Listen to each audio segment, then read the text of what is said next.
السلام علیکم ورحمۃ اللہ وبرکاتہ۔ تین لوگ اللہ کے دشمن ہیں۔ جو پڑوسی غیر مسلم ہوں، مسلمان کے ذمے اس کے چار حق ہیں۔ پہلا، اس کے ساتھ بھلائی کرتا رہے۔ دوسرا، اس کی جان میں مال سے کوئی لالچ نہ رکھے۔ تیسرا، اپنا کوئی کام اس پر ایسا نہ ڈالے کہ اس کو تکلیف ہو۔ اور چوتھا، ناحق اس کو کوئی تکلیف بھی نہ دے۔ نبی کریم صلی اللہ علیہ وسلم نے فرمایا، بخیل یعنی کنجوس آدمی اللہ تعالیٰ کا دشمن ہے، چاہے وہ کتنا ہی عبادت کرنے والا ہو۔ اللہ تعالیٰ قسم کے ساتھ فرماتا ہے کہ میں بخیل کو جنت میں داخل نہیں کروں گا۔ اللہ تعالیٰ تین قسم کے لوگوں کو دشمن سمجھتا ہے۔ پہلا، بخیل یعنی کہ کنجوس آدمی۔ دوسرا، بوڑھا زنا کرنے والا۔ اور تیسرا، احسان جتانے والا۔ بخیل یعنی کنجوس آدمی دنیا میں بھی لوگوں کی نظروں میں ذلیل ہوتا ہے۔ ایسے آدمی کو چاہیے کہ مال کی محبت دل سے نکالے اور ہمت کر کے اچھے کاموں میں اپنا مال خرچ کیا کرے۔ غریب رشتہ داروں کی اور دوسرے غریبوں، محتاجوں کی، عالموں کی، طالب علموں کی خدمت کرے۔ دنیا و آخرت میں عزت ملے گی اور جنت میں جاؤ گے۔ دیکھو، نبی کریم صلی اللہ علیہ وسلم فرماتے ہیں، سخی یعنی اچھے کاموں میں مال خرچ کرنے والا اللہ تعالیٰ کا دوست ہے اور دوزخ کی آگ سے دور ہے اور جنت کے قریب ہے اور جنت میں بڑی بڑی نعمتیں پائے گا۔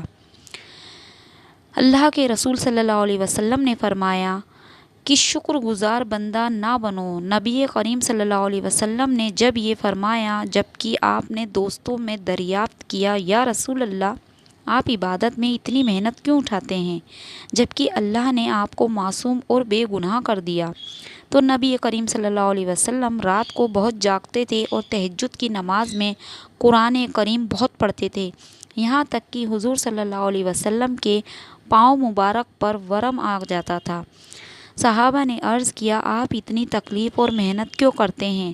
آپ نے فرمایا کہ میری یہ عبادت گناہوں کے بخشانے کے لیے نہیں، میں تو اپنے رب کی مہربانیوں کا اور نعمتوں کا شکر ادا کرتا ہوں کہ میرے رب نے مجھ پر بے شمار مہربانیاں فرمائیں اور مجھے رسول کا سردار اور اپنا محبوب بنایا، تو کیا میں شکر گزار نہیں کر سکتا؟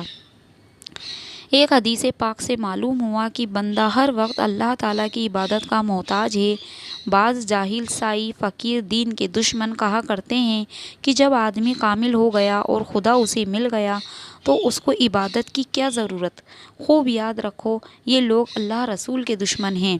سمجھنے کی بات ہے کہ رسولوں کے سردار نبی کریم صلی اللہ علیہ وسلم سے، آپ کے صحابہ سے زیادہ کون اللہ تعالیٰ سے ملا ہوگا؟ اللہ تعالیٰ یوں فرماتا ہے کہ اپنے رب کی عبادت کرتے رہو یہاں تک کہ تمہیں موت آ جائے۔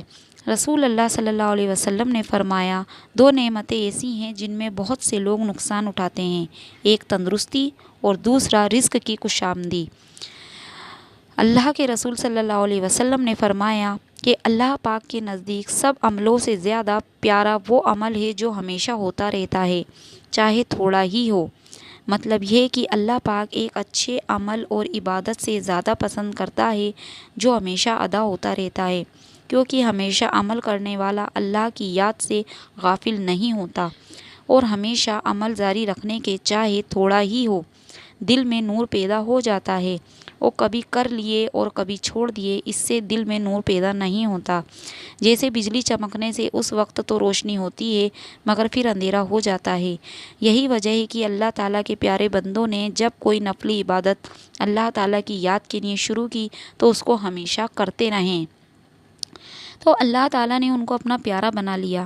یاد رکھو، ہمیشہ اللہ عمل کرنے میں سے بہت زیادہ بڑا فائدہ ہے کہ اس کی عادت ہو جاتی ہے، پھر وہ چھوٹتی نہیں۔ کسی کو سگریٹ گٹکا کھانے کی عادت ہو جاتی ہے تو وہ چھوٹتی نہیں، اسی طرح جب اللہ تعالیٰ کو یاد کرنے کی جب عادت ہو جاتی ہے تو وہ بھی چھوٹتی نہیں۔ اسی لیے نبی کریم صلی اللہ علیہ وسلم نے ہم غلاموں کو اللہ تعالیٰ کو یاد رکھنے کی یہ تدبیر بتلائی کہ ہمیشہ اللہ کو یاد کرو گے تو اللہ کے پیارے بن جاؤ گے۔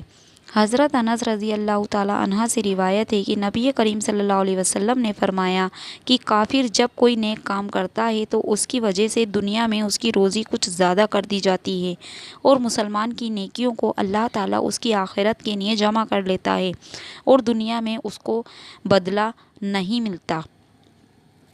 تو دوستو، آپ کو میری یہ چھوٹی سی پیاری سی ویڈیو کیسی لگی؟